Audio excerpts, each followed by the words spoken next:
For decades, the securities industry relied on a simple safeguard: a registered supervisor. The human gatekeeper served as a real line of defense between risk and the customer. Today, that safeguard is increasingly shaped by automated approval systems and digital workflows. Understanding how this shift affects supervision and investor outcomes has become central to many FINRA disputes.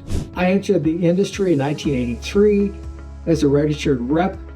I later served as a registered options and securities principal, and I have been a FINRA Arbitrator since 2009. Across those roles, I have watched this transformation unfold firsthand.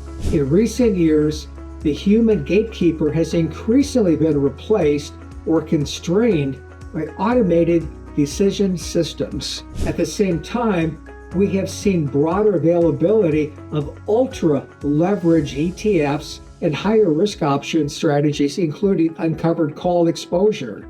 In an unsuitable account, those risks can be disastrous. Regulators have warned about the potential for rapid and total loss for certain products. But in many disputes, the core issue is not the product itself, it is the supervisory architecture. In some system designs, the path from accounting opening to account approval is not always reasonably designed to ensure regulatory compliance. A digital click through checkbox is not itself reasonable diligence. A templated workflow is also not by itself a reasonable diligence. If not properly supervised and tested, these tools can scale problems. From my experience as a branch manager and certified fraud examiner, I look past the form of a disclosure to the substance of the firm's conduct. What did the system actually require? What did it verify?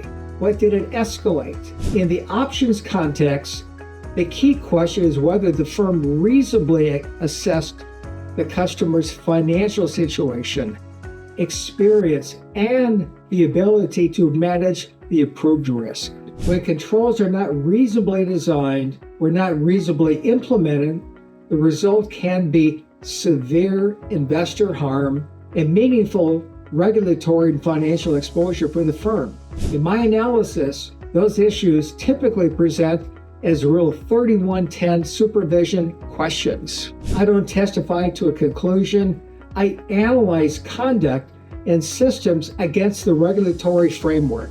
I'm Bob Lawson. My role is independent and objective to help decision makers understand how the rules apply to the facts.